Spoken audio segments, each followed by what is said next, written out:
Hello everyone. Please tell me, which city are you listening from? What time is it there? Is everything okay? Or does it feel like someone's watching you? I never believed in ghosts or monsters, not until the night I moved into my new apartment. It was a small place. One bedroom, old carpet, yellow walls, and a creaky ceiling fan that spun slowly, even when it was off. The rent was cheap, and I needed a quiet place to focus on my online classes and part-time job. Everything seemed normal at first, a little dusty but nothing I couldn't clean. The first night I felt strange as I lay in bed. Something didn't feel right. The air felt heavy. My room was completely dark, but I couldn't shake the feeling that someone was there watching me. I told myself it was just nerves. First night in a new place, everyone gets paranoid. I pulled the blanket over my head and eventually fell asleep, but the feeling didn't go away. Every night around 2 or 3 a.m., I'd wake up suddenly, my eyes would open, and I'd stare up at the ceiling. And every time I felt it, a presence, not near the door, not by the window, but above me, right above me. I started sleeping with a small light on. It helped a little, but not enough. I still woke up gasping, sweating, heart pounding. The ceiling looked normal in the light, but something told me not to look for too long. One night I finally got brave. I set up my phone on the dresser across the room, pointed it toward my bed, and hit record before sleeping. I just wanted to prove to myself that nothing was there, that I was imagining everything. The next morning I watched the footage for hours. Nothing happened. I turned in bed a few times, snored a little, but then at exactly 2:43 a.m., the light in my room flickered, and the ceiling changed. It didn't move, it didn't fall. But something dark, almost like a shadow, began to form in the corner above my bed. It grew slowly, like ink spreading in water. Then I saw it. Two small glowing eyes opened in the darkness. They blinked. They stared directly at me sleeping below. I jumped back from the screen. My heart was racing so hard I thought it would burst. I paused the video, zoomed in. The shadow was clear, a long, thin shape, stretched out flat against the ceiling, like a person, or something pretending to be a person, crawling above me. Its eyes were wide open, and it was watching me. I couldn't breathe. I checked the ceiling right then and there. Nothing, just paint and old stains, but I knew it had been there. I felt it. And it knew I had seen it now. I tried telling myself it was a trick of the light, maybe some weird bug, but that night I didn't sleep. I sat on my bed with the lights on, staring at the ceiling for hours. At 2:43 a.m., the lights flickered again, and something moved. I didn't see it at first, just a blur. Then I noticed the fan blades slowing down, even though the switch was off. The air got cold. I could see my breath. The corner of the ceiling darkened, and those eyes came back. This time, I didn't record, I didn't move. I just lay there frozen, staring up at it. It stayed for a long time, then I heard it whisper. It didn't speak words, it was more like a hiss, a quiet, broken sound. Like something trying to copy human language but failing. My ears rang, my skin went numb. I blacked out when I woke up. The ceiling was empty. The fan was spinning slowly. I had scratches on my arm, long, thin, shallow marks like fingers. I tried moving out the next day, but every apartment I visit feels the same. Every place I go, I feel it again, watching, waiting now, no matter where I sleep. I keep waking at 2:43 a.m., and the ceiling is never empty because something lives up there now. And it's watching me sleep every single night. It started 2 weeks ago. I was working late on my laptop around midnight. I closed all my tabs, shut the lid, and went to sleep. At 3:33 a.m., I woke up suddenly. No sound, no nightmare. I just woke up, My room was dark except for a tiny green light, the webcam light, the one built into my laptop. It was on. My laptop was closed. I was sure of that. Still, the small light beside the camera was glowing, like an eye in the dark. I slowly got out of bed, heart pounding, and opened the lid. The screen was black. Not on, but the light stayed on for a few more seconds before turning off by itself. I thought maybe it was a bug, some software glitch. I wasn't scared. Not yet, but it happened again the next night, and the next. Always at exactly 3:33 a.m. I started leaving. My laptop unplugged. I made sure it was fully shut down. But still, at 3:33 a.m., I would wake up like something was calling me, and the webcam light would be on. Only for a few seconds, then off like it was watching. I checked the settings, nothing unusual. No apps open, no programs running. I scanned for viruses clean, so I did what anyone else would do. I taped over the webcam. That night the light turned on again at 3:33. But this time the tape had been peeled off carefully, neatly, and left hanging from the edge of the screen. Now I was scared. I stopped using the laptop. I unplugged it. I even took it apart, removed the battery, disconnected the camera. I put it in the closet. Done. Gone. That night I slept a little better until 3:33 a.m. when my phone buzzed. A message from an unknown number. No name, no contact photo, just a message that said, "Why did you move the camera?" I didn't reply. I couldn't. I started recording myself at night. I put my phone on the table and used an app to record sound and video while I slept. In the morning, I played it back. At 3:33 a.m., the room was quiet. Then I heard a faint click, like a switch being turned. The same click my laptop made when it woke up. A few seconds of silence, then a low whisper, "Don't look at me." My blood ran cold. There was no one in the room, but the voice was close, like someone right next to the phone. I checked the window. Still locked, the door was shut. I lived alone. I watched the footage again, and this time I noticed something, a figure. Barely visible for 1 second, in the reflection of the mirror across my bed.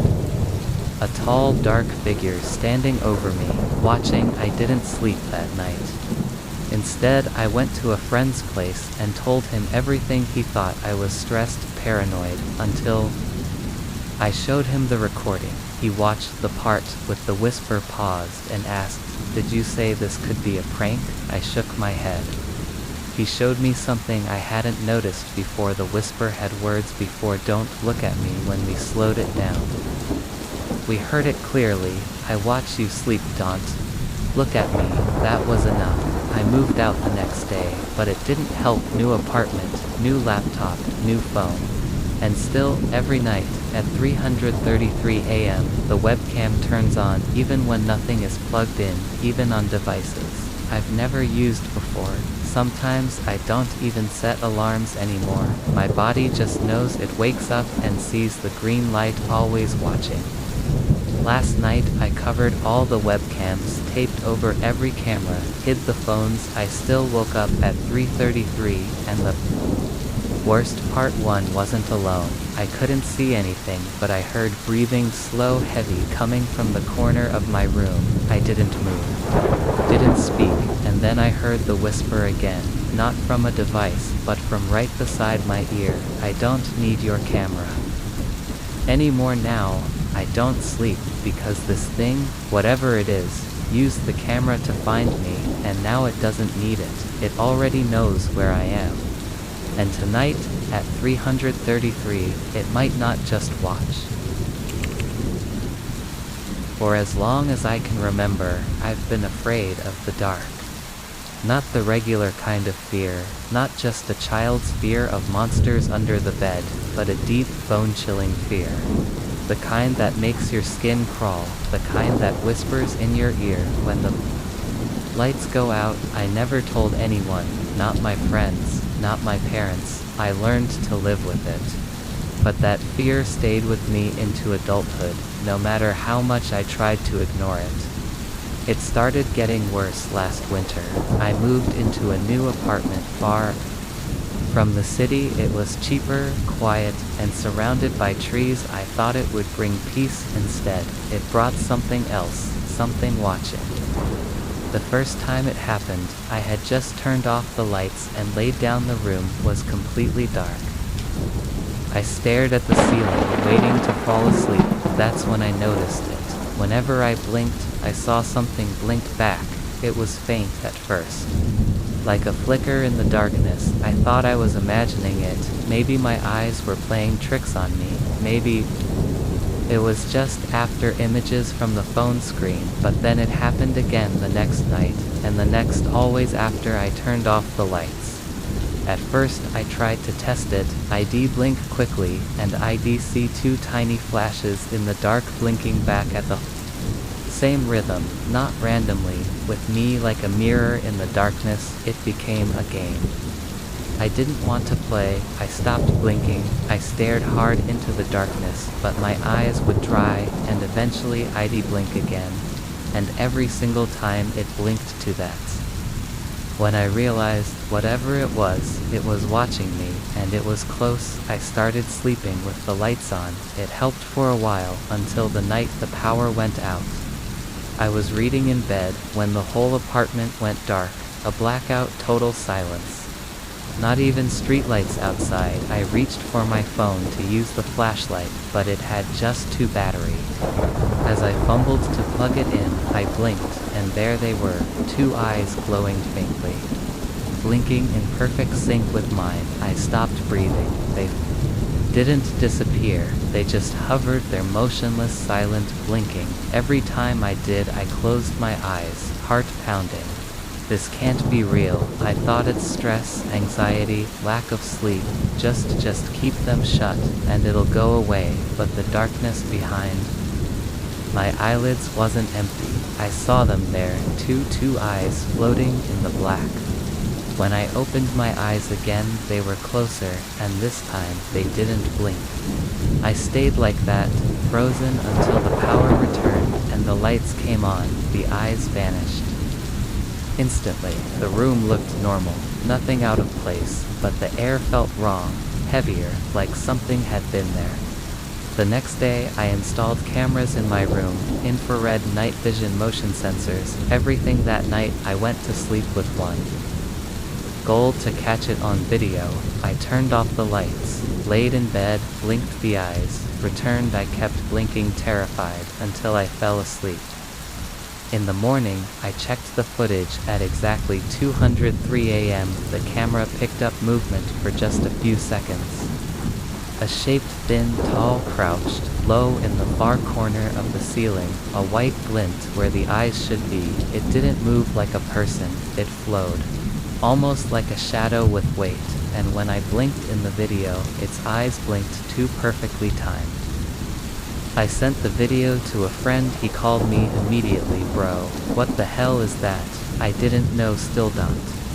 But I know this, the more I noticed it, the stronger it became. The next night, even with the lights on, I could still feel it, watching, blinking. Mimicking, I started covering my eyes when I slept, wearing masks, taping them shut. But every morning, I woke up with the mask on the floor and my eyes dry from blinking too much. One night, I kept them open for as long as I could, hours.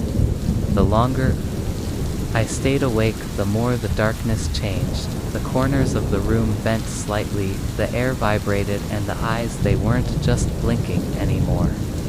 They were smiling. Then it spoke, not with words, but with my own voice. It whispered in my mind, "I am not in the dark. I am the dark, and you let me in that night. I didn't sleep. I don't think I ever will again, because now, even in daylight, even with my eyes open, I still see it blinking with mine."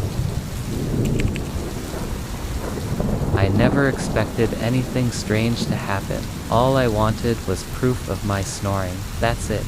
My girlfriend kept teasing me about the weird noises I make while I sleep. So one night, just to see for myself, I set up my phone on the nightstand and turned on the front-facing camera. I let it record the entire night. When I woke up the next morning, I laughed to myself, this'll be boring. I thought. I stretched, grabbed my phone, and stopped the recording. It was 6 hours long. I skipped through the first hour. Just me turning, breathing. I saw myself yawn and roll over, nothing interesting. But then, around 3:17 a.m., the video glitched for half a second, and when it came back, something was wrong. In the video, I'm asleep still on my side, but there's something else. In the frame now behind me, in the corner of the room, a dark shape appears at first. It's small, like a shadow or a pile of clothes. But as the seconds pass, it slowly rises, taller than a person, thin and crooked, with long arms hanging lower than they. Its head is tilted unnaturally, like it's watching me, just watching. I pause the video, goosebumps run down my arms. I stare at the shape. It wasn't there before I checked the timestamp, 3:17 a.m. Exactly. My heart is pounding now. I press play again. The figure stands still for about a minute, then it moves, not like a person, not walking. It glides slowly to the side of my bed. It leans in closer, closer. I can see its face now, but it doesn't have one, just skin, pale stretched skin. No eyes, no nose. Just a wide, empty mouth. Its head is inches from mine, and I don't even stir. I pause the video again, shaking. My hands are sweaty. I don't remember any dreams from last night. I don't remember waking up. I don't remember anything. I skip ahead in the video. At 3:21 a.m., the creature starts to move around the bed. It crouches down low to the floor and disappears from view. Then the screen goes black, just for a second. When it comes back on, my position in the bed has changed slightly. My arm is lifted, my mouth is slightly open. I'm still asleep, but I look off as if I've been touched or moved. Then the worst part, at 3:33 a.m., I see myself sitting up in bed, eyes wide open, but I'm not blinking, I'm not breathing. Just staring directly at the camera, and still. Asleep I know I am, but something else is in control. The figure is nowhere to be seen now, but something about the way I'm sitting there, it's not me, and then I smile, but it's not my smile. It's too wide, too cold. I sit like that for a full 2 minutes. Staring, smiling, unblinking, before slowly laying back down, eyes still open. When I woke up this morning, I felt wrong. Like something had followed me back from sleep. The video won't let me delete it. I've tried everything for stop clear data even. Resetting the phone, every time I open my gallery the video is there. Named 317 Visitor MP. Or it renames itself every time I change it. And now every night since that recording, I wake up at exactly 3:17 a.m. Not to a sound, not to a dream, just the feeling that I'm not alone, that something is standing in the corner waiting for me to fall back asleep. I haven't used the front camera since I taped it over. But last night I woke up and found the tape peeled off, the camera was recording, and the video title. I'm awake now. The message haunted me all day. I'm awake now. It wasn't just a file name, it was a warning, a message meant only for me. I didn't sleep that night. I couldn't. Every time I closed my eyes, I felt like something was waiting, watching, just like. In the video I kept the lights on, I unplugged my phone, I taped over every camera, even my laptop. Still, at exactly 3:17 a.m., I woke up wide awake, heart pounding, room freezing cold. There was no sound, no movement, but I knew it was here again, and this time it wasn't in the corner, it was above me. I didn't move, I didn't even look, I just lay there staring at the ceiling. Then something breathed right by my ear, a slow dry exhale, like wind through dead leaves. I sat up suddenly, nothing was there but The air smelled rotten like mold or wet soil. I ran to the bathroom, splashed water on my face, looked in the mirror, and froze in the reflection standing behind me. Was me, but not me, a version of me, same face, same body, but the skin was wrong pale. Lifeless, the eyes were too dark, and the smile, that smile again. I turned around, no one was there, the reflection was gone too. I locked myself in the bathroom until sunrise the next morning. I checked my phone, even though I had unplugged it. There was a new recording created at 3:33 a.m. I never pressed record, I never turned the phone on, I pressed play. The screen was black, but there was audio at first, nothing. Then a voice, my voice, but not my voice. It was deeper, slower, wrong. It whispered, "Don't fight it. You blinked first." I threw the phone in the sink and smashed it with a hammer, but when I came back to my bedroom, there it was again. Lying on my pillow unlocked with a new notification. Next time, stay asleep. Am scared now, not just of the thing, am scared of myself, because I can't tell where I end and it begins. I talk to myself in the mirror now, and sometimes I don't blink. Sometimes I smile for too long, sometimes I wake up in places I don't remember walking to. It's getting harder to stay awake, and tonight, I know what's coming, because before I closed my eyes just now, my phone buzzed a new video, no title, just a thumbnail of me sitting up, staring, smiling, waiting. It was a gift I never asked for, a large vintage mirror, carved mahogany frame, slightly tarnished edges, and a small golden plate at the bottom with the word Crave. My aunt sent it from her attic in Scotland, saying it had been in the family for generations. I had just moved into a new apartment, one of those modern Buntanko places, in the older part of town, and she thought it would add character to my bedroom. At first I didn't argue, it looked expensive, and I had an empty wall beside my bed that needed something, so I hung it there. That was my first mistake. The first night it was in my room, I noticed something strange. As I lay in bed scrolling through my phone, I glanced at the mirror out of habit, and for a moment, just a moment, I thought I saw two figures in it, myself and someone else, slightly behind me, staring straight at the reflection. I turned quickly, no one. I chuckled nervously.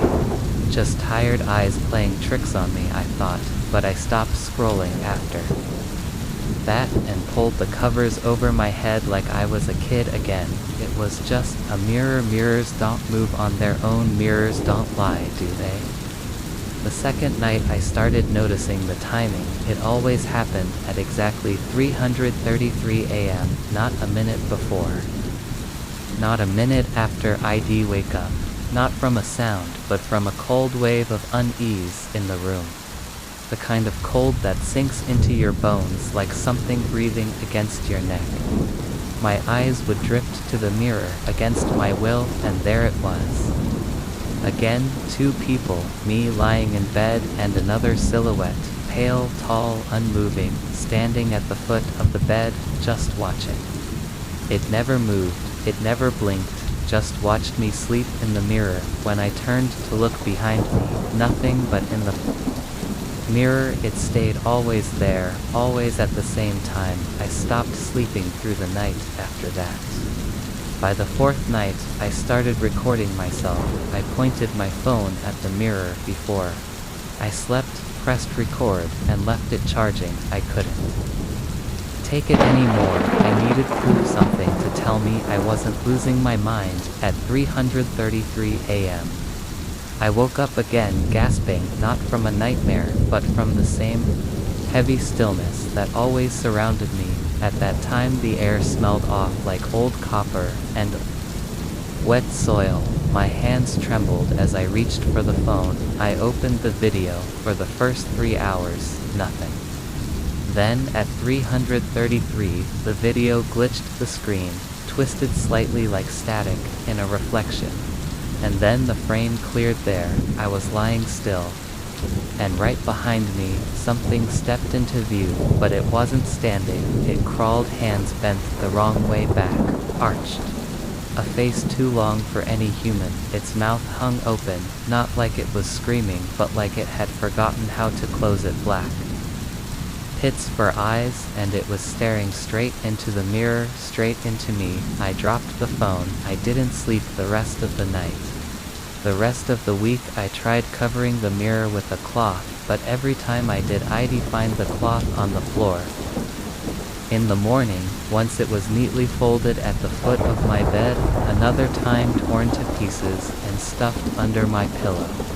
The entity didn't want to be hidden. I even tried moving the mirror out of the room, but it was heavy, and when I managed to drag it into the hallway, it cracked the wooden floor beneath, like it weighed more than it should, like it was rooted to that spot. The mirror had claimed that wall. I started sleeping on the couch, but even there I'd feel the chill at 333, and even in my dreams I'd see the mirror like it had attached itself to me. I started seeing things during the day, two faces in puddles, reflections in spoons that didn't match my expression. Windows where my reflection blinked slower than me, or smiled when I wasn't smiling. It was in every reflective surface. I dug deeper. I called my aunt. She hesitated when I brought up the mirror. I thought it was long gone, she whispered. I found it in the attic, years ago. It used to be in your grandmother's house. She always said there were things trapped inside it. Trapped spirits, reflections that didn't belong. She said they watched, and sometimes they came through. I asked why she didn't warn me. I didn't think it still worked. Desperate, I visited an occult bookstore downtown, a hidden one behind a candle shop. The owner, an older woman with mismatched eyes, stared at me for a long time before speaking. Clairvel, she said, when I told her the name on the mirror. That's not just a name, it's a gate, she explained. That some mirrors are not reflections, they are windows, and if left open too long, they become doors. Clairvel was made during the 1800s, carved from wood that had been soaked in water from an ancient burial lake. It doesn't show your reflection. She warned, it shows your shadow, your other, and the more you look, the more it remembers you. How do I get rid of it? You can't. Not without something else taking your place. That night I didn't sleep. I sat in front of the mirror, candles lit, staring into it. The apartment was silent, so silent that I could hear my heart beating. At 3:33 a.m., it appeared, not just standing now smiling. It lifted one hand and touched the inside of the mirror, its fingers pressing against the glass, and then through it like the mirror was water. It stepped out. I couldn't move its eyes, or where its eyes should have been were black holes. It had no reflection in the mirror, only I did, and yet it existed in the room in front of me. It bent close and whispered in a voice that wasn't sound but thought, you looked too long. Now I know the way that was a week ago. I haven't seen the mirror since I didn't move it. It just vanished. But now wherever I go, hotel, library, even elevators, I see my reflection and something else, a second figure, a little blurry, always behind me, even when I'm alone, especially when I'm alone. People don't believe me. They say it's trauma, hallucinations, stress, but the truth is I'm not the one being reflected anymore. I don't know who is in the mirror, but I know who's outside of it, me, and I think I'm the one trapped now. For the first few days things were fine. Birds chirped in the morning, wind rustled the leaves during the day, and the nights were dead silent.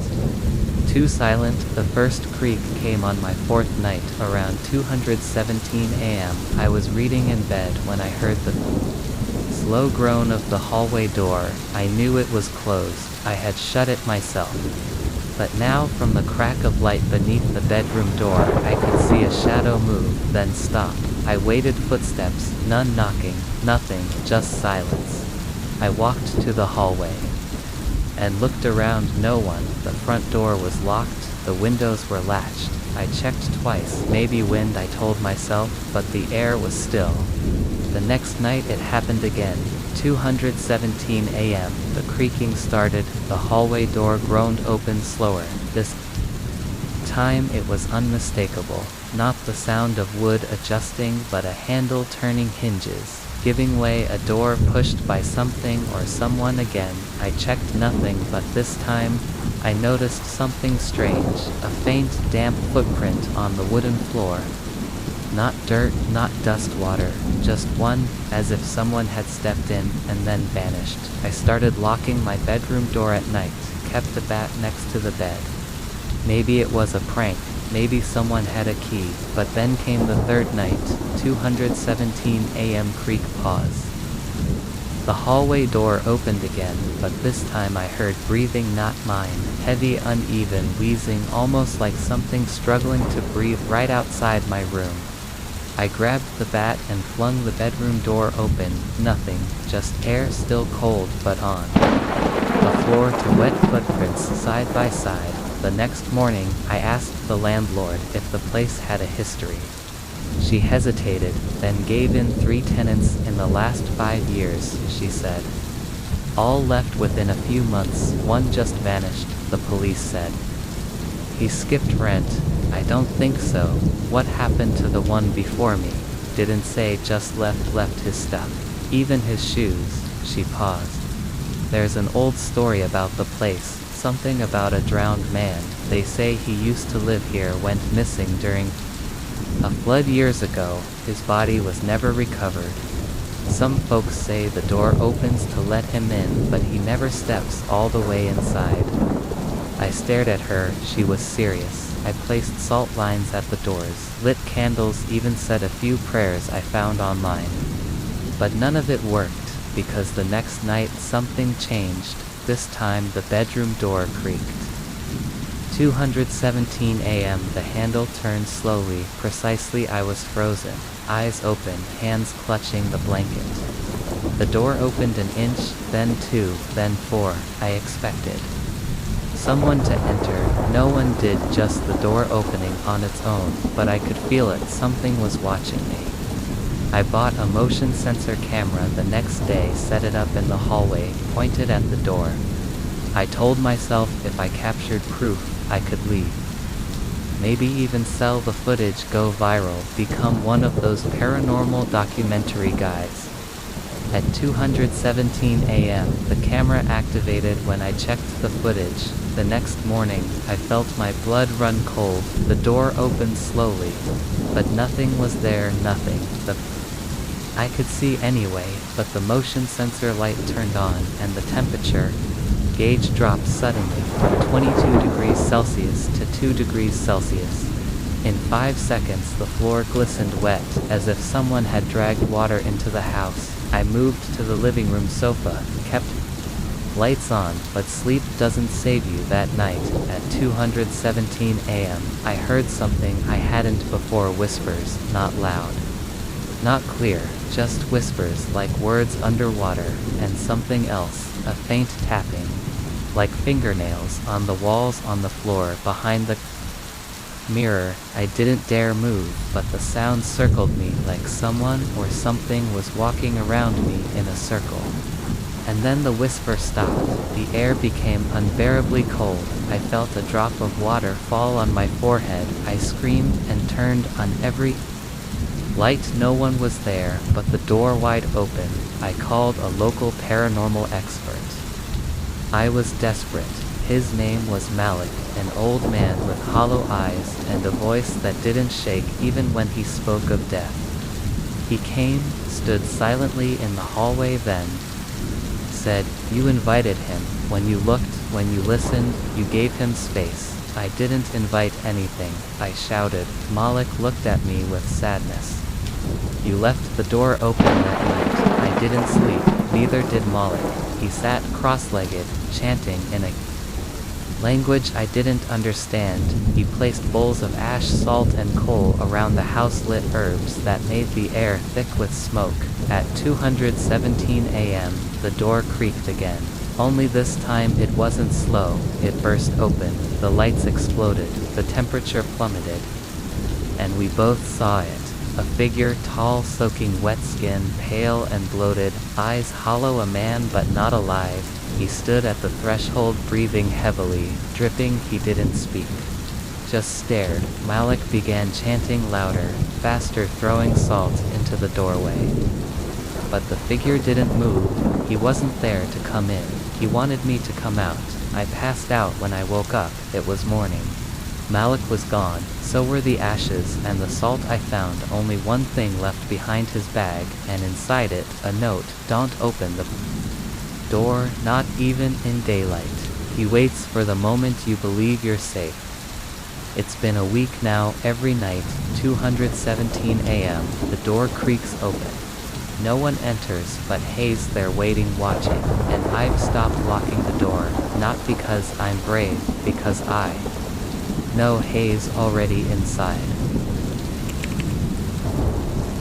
It was supposed to be a simple test. A series of noises had been waking me at night. Creaks on the staircase, the sound of claws, yes, claws scraping beneath the floorboards, and sometimes the feeling that someone was breathing just outside my bedroom door. I live alone, at least I thought I did, so I set a trap, not the kind you get at a hardware store. This was a custom build, a heavy-duty snare, rigged with fishing wire motion sensors, a steel cage, reinforced with magnetic locks, and bait raw meat. Not because I believed I had rats, no, this was something else, something bigger, something smarter, something that had been toying with me for weeks. It started 3 months ago, shortly after I inherited my grandfather's house, a creaky old mansion on the edge of a dying forest, beautiful in the day, terrifying at night. My grandfather, a reclusive biologist, had lived there alone for years, working on what the family called classified wildlife studies. He died under strange circumstances. The police found claw marks on the walls, blood in the attic, and his body missing. They assumed an animal attack. I wasn't so sure. The first 2 weeks were quiet. I worked on clearing out dusty books, decaying journals, and mountains of lab equipment. The basement was locked, no key, no way in, but I kept hearing something move down there. One night, I left a voice recorder near the basement door before bed. The next morning, when I played it back, I heard breathing, deep, slow, unnatural, then a voice. A growl, almost human. Hungry. I dropped the recorder. That's when I began to suspect I wasn't alone. Footprints in the mud outside, too large, with 3 toes.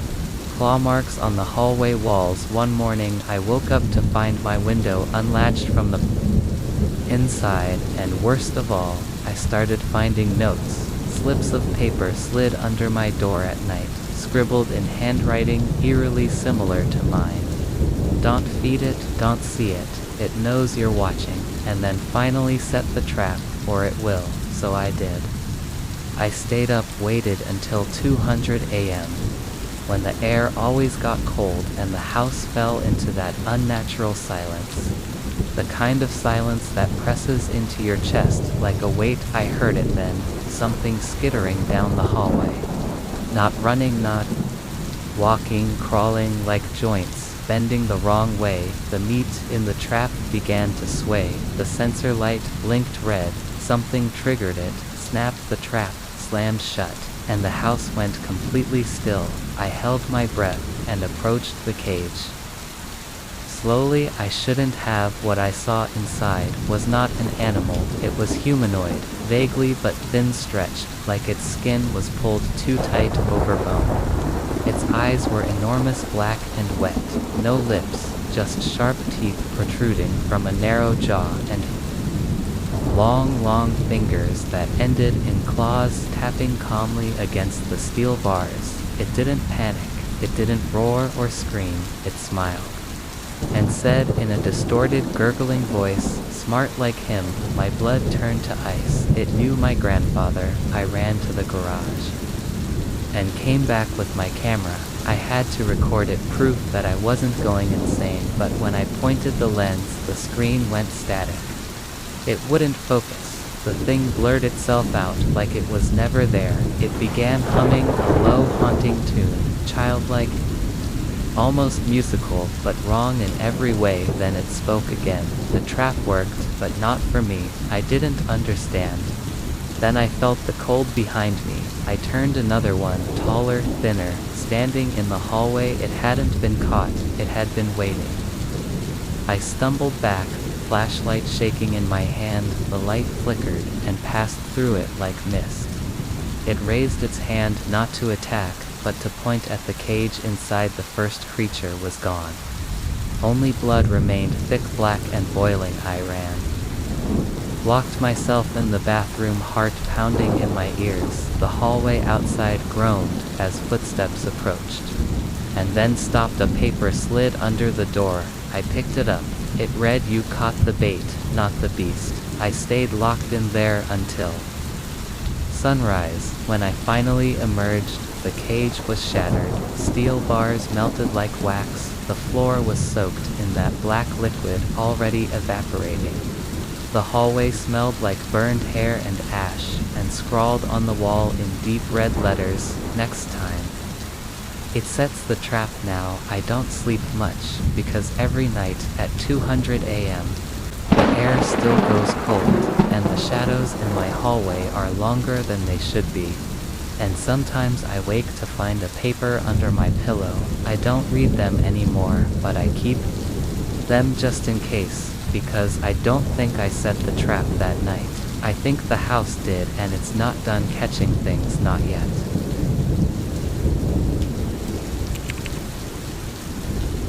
I used to wear a sleep mask every night. City lights constantly spilled through the blinds in my apartment, and even when I moved to a quieter neighborhood, the habit stuck. It made me feel safe somehow, wrapped in darkness, cut off from everything else. When the mask was on, the world disappeared, until the night it slipped, and I saw her standing there. It was just past 300 a.m. Don't know what woke me, maybe the sudden silence, too silent for the apartment, where distant car horns or humming streetlights were the norm. Maybe it was the drop in temperature, or maybe deep down some part of me sensed it. The sleep mask had slipped just enough, tilted up halfway off my face, and I could see dim moonlight poured into the room through the slits in the curtain. My eyes adjusted quickly. She stood in the corner, still silent, facing me. She wasn't blurry, not a figment, not a shadow. She was there, a woman, tall hair, long and tangled, falling over her shoulders in clumps, her dress pale and old-fashioned, looked like it hadn't been washed in decades. Her hands hung stiffly by her sides, fingers unnaturally long. I couldn't see her face at first. Her head was bowed. I couldn't move, I couldn't breathe. I didn't know how long I lay there frozen, staring through the narrow gap of my half-slipped mask, hoping it would fall back down, hoping she'd vanish if I blinked. She didn't move until I exhaled. Her head twitched, snapped upward, like she'd just remembered I existed. Her face was wrong, eyes wide open to wide, no whites, just clouded gray skin, pale, almost waxy like melting candlelight. Her mouth was slightly open, but no breath came out. No sound. She just watched me. Then she took one step forward. No noise, no shift in the floorboards. Just a step. I shut my eyes tight and yanked the mask back into place. My heart thundered in my chest. I kept perfectly still, counting seconds like they were lifelines. 5, 10, 15. The air stayed cold, heavy, but she didn't touch me, not yet. The next morning, the room was empty. I convinced myself it was sleep paralysis. Maybe a vivid nightmare. I was too embarrassed to tell anyone, even my girlfriend who stayed over occasionally. But when I glanced at the corner of the room, the one shed stood in, I noticed something. Dust had been disturbed, and beneath the layer of dust on the wooden floor, bare footprints, small, bare, pointing toward my bed the next night. I didn't wear the mask. I wanted to prove there was nothing there at 300 a.m. I woke. Again, not to sound, but to the smell, rot wetness, old flowers and damp soil. She stood by the door this time, facing the wall like she was waiting for permission to turn around. I didn't speak, didn't move. Her body trembled lightly, like a wind was blowing through her, but there was no breeze. The windows were shut, everything was still. Then she turned slowly, deliberately, and looked at me. This time she smiled, a slow, broken smile. Not joy, not comfort, just the kind of smile you give before doing something you know will hurt someone. I backed away on the bed, heartbeat hammering against my ribs. I wanted to scream, but something inside told me, don't make a sound. She listens. Then she vanished, one blink gone, not faded, not dissolved, just gone, like she was never there. I set up a camera the next night, pointed directly at the bed, infrared motion detecting. I didn't sleep. I pretended to, keeping the mask on loosely, eyes half open. At exactly 303 a.m. I heard the closet door creak, not fully open, just nudged. Something shifted inside. I waited 1 minute, to then I felt the edge of the mattress sink, not a lot, just an inch, as if someone had leaned against it. I didn't look, I didn't breathe. In the morning, I checked the footage for the first few hours. Nothing. Me turning in bed, mumbling, adjusting the mask. Then 303, the camera glitched, the screen warped, just for a second. And when it cleared, she was there, standing beside me, leaning over my face, watching. But here's the worst part, I never moved, not once, until the very end. At 309 a.m., my body smiled. I started seeing her reflection in mirrors after that. Never directly, never in the room, but always in mirrors at the edge behind me. In the bathroom, in my phone camera once, even in the reflection of a spoon smiling closer every time I moved out. A week later, left everything behind, the bed, the closet, the mask. I didn't care. But something followed me last night. I wore a new sleep mask, just trying to get a full night's rest. I woke up, mask half off, and when I opened my eyes, there she was, standing by the mirror, smiling, wearing my sleep mask. Now I keep the lights on, but somehow she's still in the dark.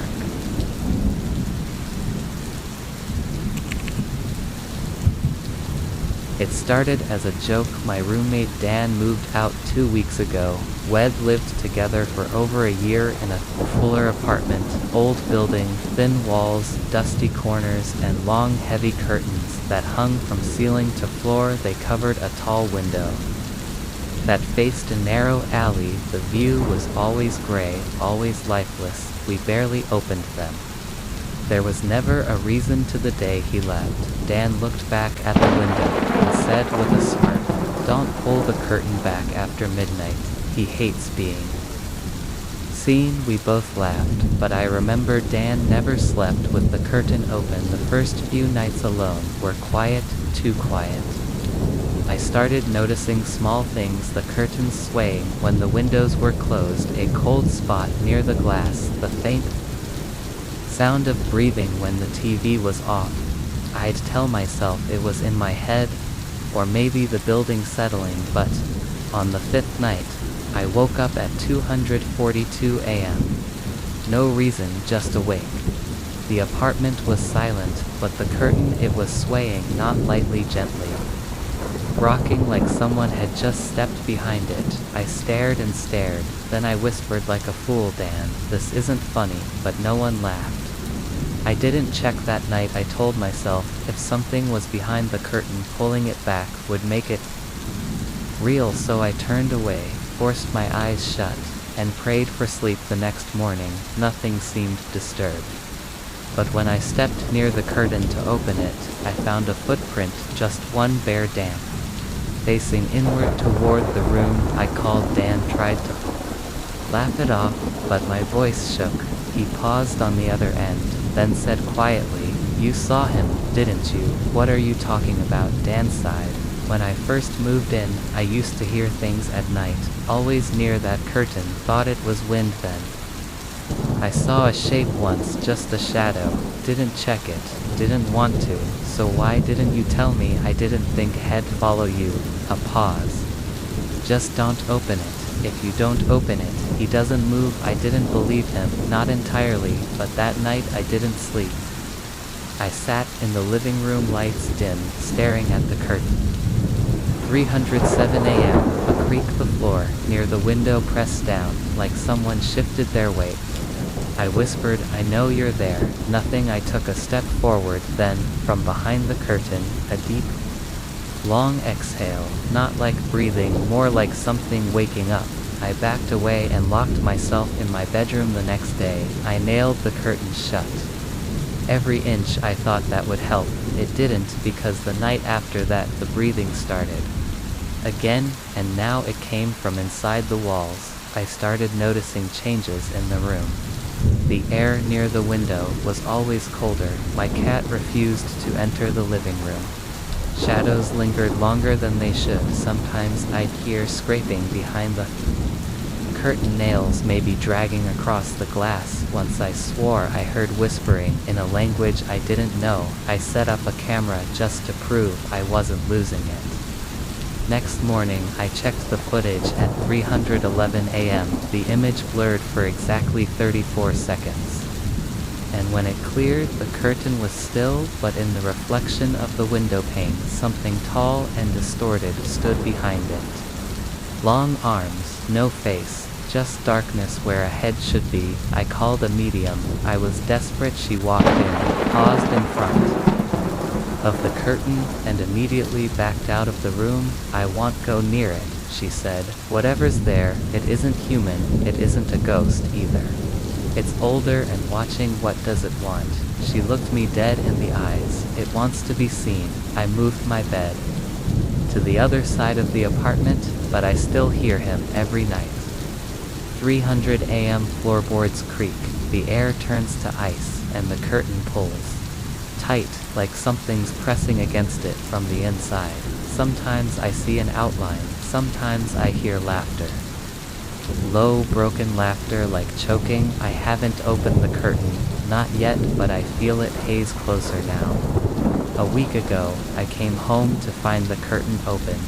I froze, my heart dropped. There was nothing behind it but scratched into the wall in rough, jagged letters were for words. Thank you for looking. I moved out that night, but sometimes even in the new apartment, when I close my eyes, I hear the rustle of fabric, and when I wake up the curtain is back. Same one, same window, same feeling, because you don't invite him in by name, you invite him by noticing, and once you do, he's always behind the curtain.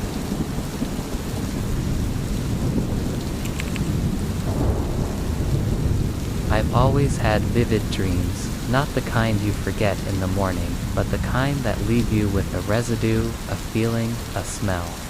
A flicker of a voice that lingers for hours after you've opened your eyes. But recently, I've been having the same dream, over and over again, and in it, someone is standing over me. It started a month ago, after I moved into my new apartment. A quiet one-bedroom on the top floor of an old complex. It had charm, creaky wooden floors, antique doorknobs, and oddly high ceilings. The previous tenant had moved out in a rush, left some furniture, no forwarding address. Didn't think much of it. I set up my bed against the wall near the window. On the first night, I fell asleep fast. The exhaustion of unpacking helped. I dreamed of nothing. But the second night, that's when it began. The dream was simple. I'd be lying in my bed exactly how I fell asleep, same clothes, same lighting, but I couldn't move. A low humming would fill the air like electricity passing through old wires. And then I'd feel it. Someone was there. I couldn't see them at first, just a shape at the edge of the bed, shadowed, blurred, but I felt their eyes on me. Heavy, intrusive, like being scanned, watched, studied. I tried to move, tried to scream, but sleep paralysis had its hold, then they'd lean forward closer, closer, until I could almost feel their breath on my face. Then I'd wake up gasping, drenched in sweat. At first I chalked it up to stress, new place, new routine, but it kept happening night after night, always. The same dream, always the same presence, and with each dream I saw more first, just a silhouette, then pale hands. Then a face blurred and twitching like a corrupted image, eyes completely white, no pupils, mouth hanging open like a scream trapped. In silence, sometimes it would smile at me. I started sleeping with the lights on, wearing headphones, taking sleeping pills. But the dreams continued and grew stronger. One night I dreamed I woke up, same room, same dim light, and the figure wasn't just watching, it was whispering. Its voice was layered, echoing like it came from inside the walls. I couldn't understand the words, but I knew they weren't meant to soothe. They were instructions, commands. Let me in. I started recording myself while I slept. Just audio. I didn't want to see what the video might capture. First few nights, nothing, but on the fourth night, I caught something at exactly 3:14 a.m. The white noise shifted. There was a click like someone touching the mic, then a voice barely audible. Still not looking, followed by the sound of breathing, not mine. Terrified, I sent the audio to a friend who works with sound editing. She isolated the layers and called me that same night. I don't know what this is, she said, but there are two different voices, one breathing, one whispering, and one deeper, too low for a human voice. Then she asked, "Do you have sleep paralysis?" "Yes," I said. "Then it's not just a dream. It's using it." I tried everything: salt around the bed, prayers smudging with sage. I even moved the bed to the other side of the room. Nothing worked. Every night the dream returned, every night closer. Now I don't just see him, I feel him. His fingers brushing my hair, his breath in my ear, his cold presence sinking into my chest like smoke. And always the same whisper, "Let me in." Then something happened that shattered everything. One morning I woke up with a bruise on my wrist, finger-shaped tight. Another night I woke up outside my apartment, barefoot in pajamas, standing at the bottom of the stairwell. I hadn't sleepwalked since I was a child. But when I checked my phone later, there was a selfie in my gallery of me sleeping, and behind me a figure not visible, not distinct, just a shadow, leaning over, smiling. I don't sleep anymore. Not really. I nod off in chairs, in cafes, on buses, but when I do haze, they're haze no longer asking to come in, haze already inside. The dreams are bleeding into waking life now. Mirrors flicker, walls creak with footsteps that don't match mine. I hear my name whispered when I'm alone, and sometimes I see him standing by the bed, in broad daylight, arms limp, head tilted, waiting. Last night I tried something new. I whispered back just once. I said, "I see you," and he smiled wider than ever before. His mouth split ear to ear. Then he spoke in my voice, "Then you know it's real tonight." He'll try to stay awake, but if I fall asleep, if the dream returns, and if I wake up with him over me again, I think this time he won't wait for permission.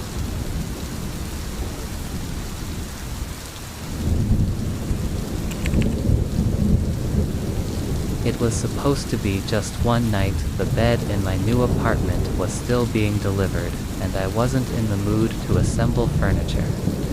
The couch was big enough, soft enough, and honestly I was too tired to care. I dropped my bags, turned off all the lights, and fell asleep with my phone buzzing gently beside me. I didn't know it would take my place.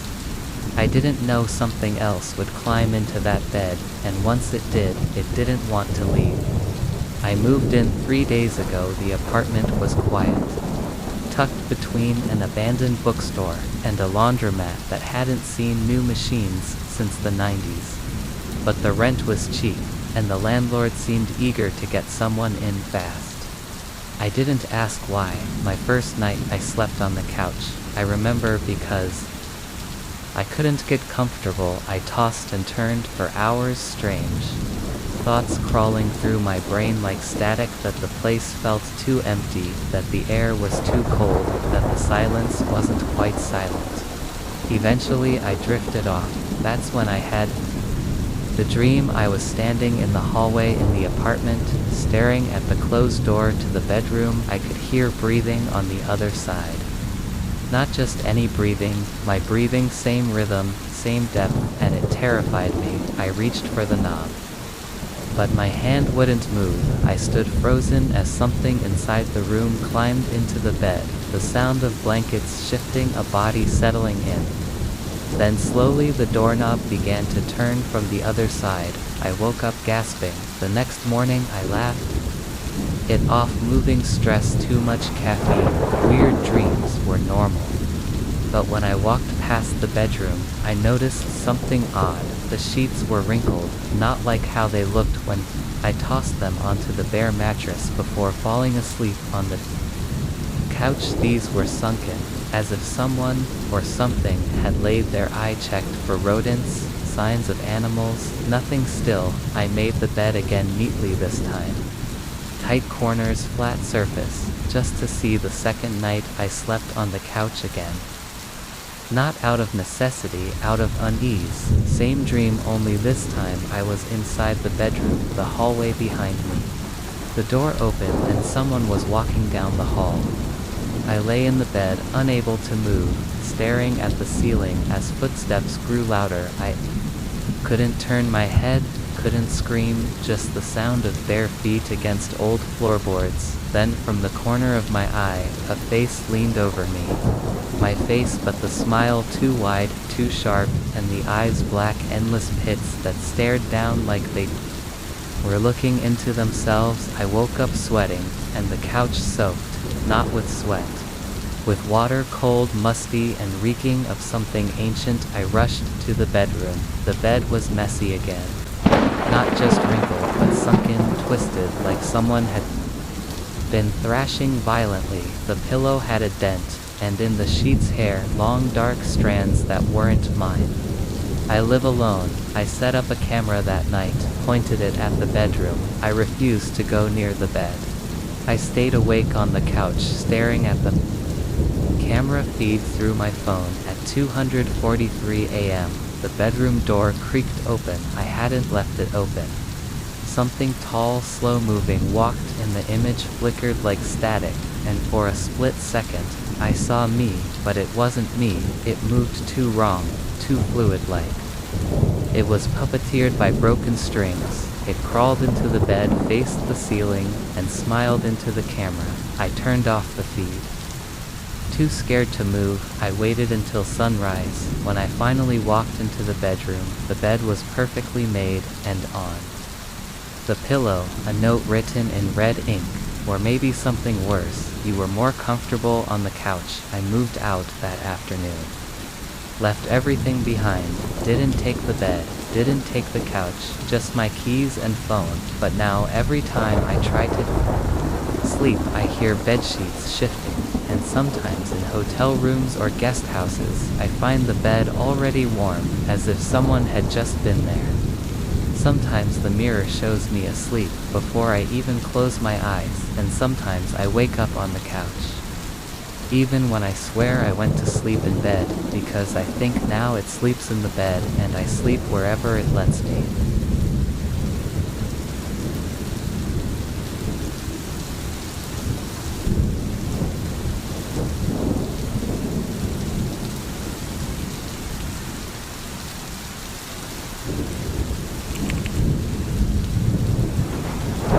Started with warmth. You wouldn't expect warmth to be terrifying. You wouldn't expect something soft, something comforting, like a blanket, to feel threatening, but one night it did, because beneath the blanket, the one that should have covered only me, something else was breathing. I live alone, always have. I've never been scared of the dark, or of sleeping alone, or of things that go bump in the night.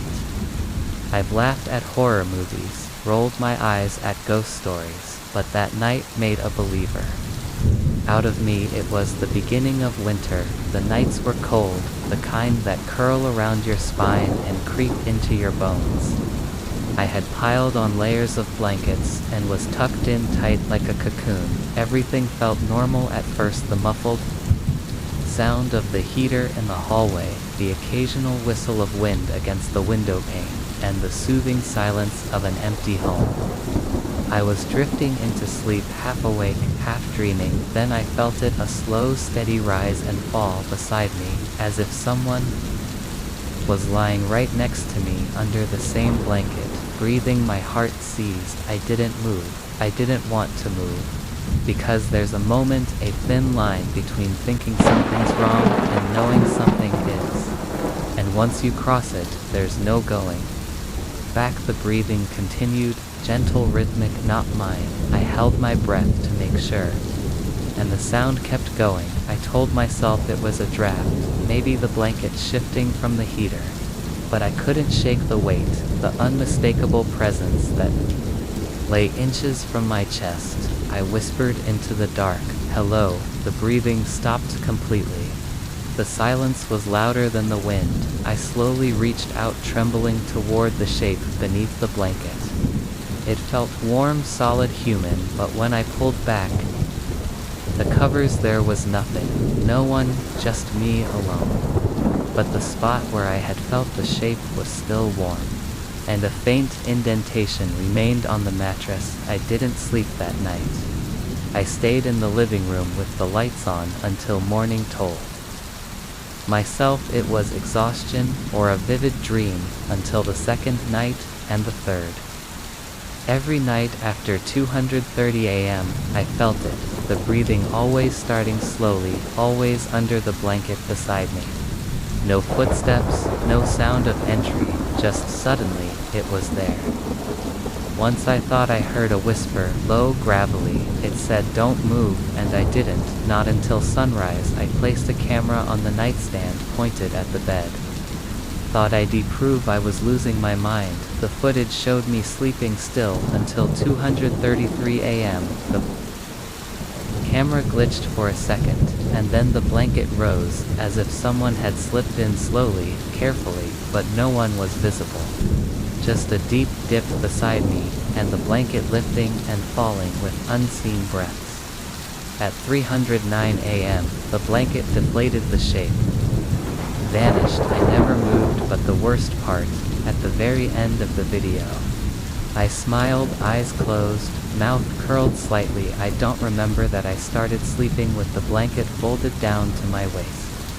No more full coverage, no more chances, but the entity, whatever it was, adapted. It started pulling the blanket up on its own first, slowly, then all at once.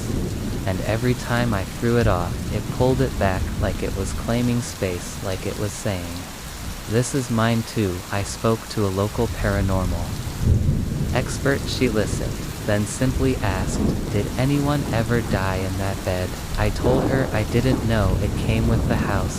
She nodded. Old blankets carry warmth. Old mattresses carry memories. Some things carry more. What should I do? Don't give it room. If you share your space, it will believe it's invited. Blankets are intimacy. If it's under the blanket, it's already inside. I tried sleeping on the couch, a thin sheet, lights on, windows open, and for 3 nights nothing happened until the 4th at 2:36 a.m. I woke up freezing. The sheet was gone, and there it was again, the weight, the breathing. But this time it wasn't beside me, it was on top of me, pinned, blanketed in darkness. I couldn't scream, couldn't move. Then, a voice near my ear, soft and wet. Mine. Now I moved out the next day, didn't pack, left the bed, the mattress, the blankets, everything. But here's the problem. I bought a new bed, new sheets, new apartment, but last night at 2:33 a.m., I felt something shift under the blanket it pressed against my chest, warm breathing, and a whisper, low and familiar, "You brought me with you." Now I sleep uncovered, no sheets, no comforters, nothing. but sometimes I still feel it waiting beside me, breathing softly, and now I understand it doesn't need the blanket anymore, it just needs me.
It started with warmth.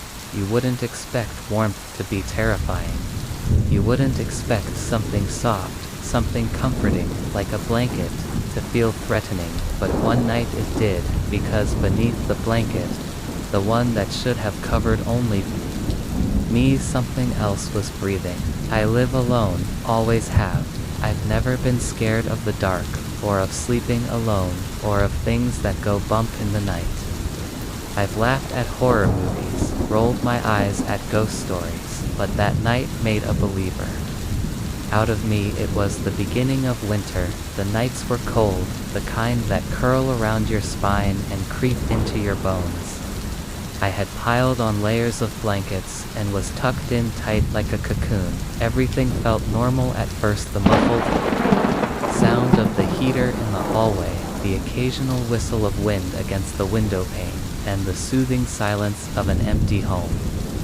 I was drifting into sleep, half awake, half dreaming. Then I felt it, a slow, steady rise and fall beside me, as if someone was lying right next to me under the same blanket, breathing. My heart seized. I didn't move. I didn't want to move. Because there's a moment, a thin line between thinking something's wrong and knowing something is.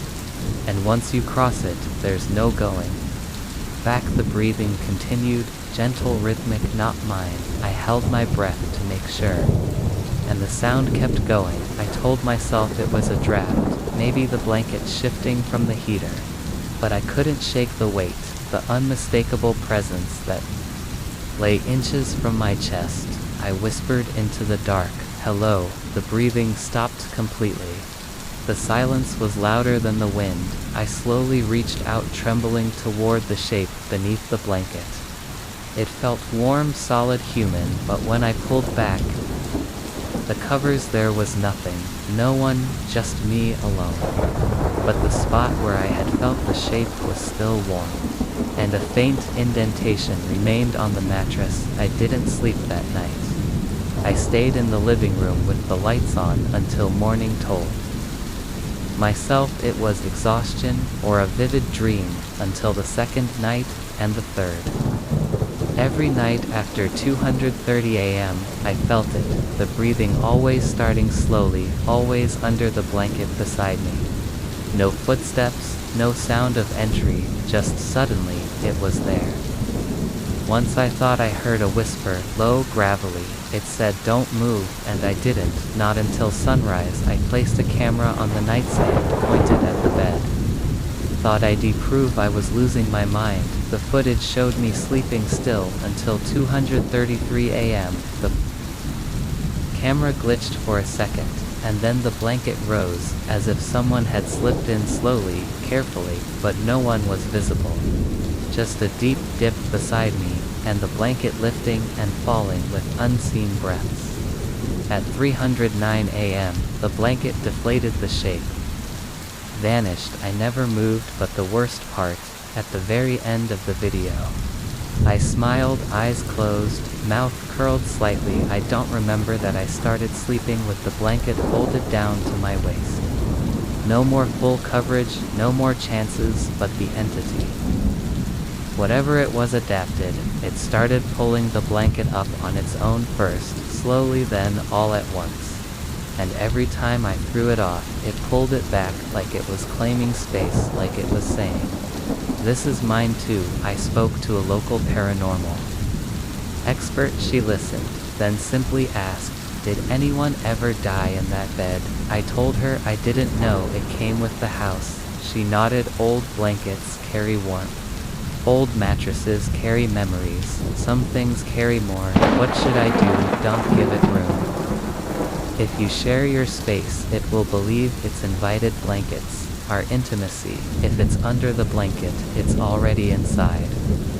I tried sleeping on the couch, a thin sheet, lights on, windows open, and for 3 nights nothing happened until the 4th at 2:36 a.m.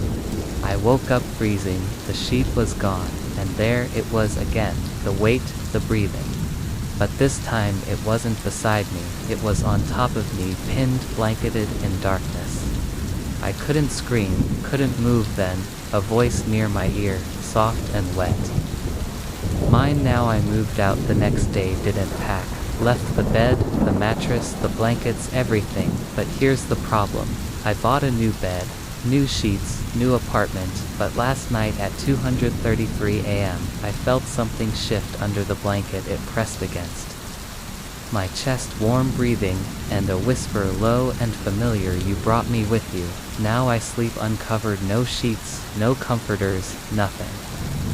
But sometimes I still feel it waiting beside me, breathing softly, and now I understand. It doesn't need the blanket anymore, it just needs me.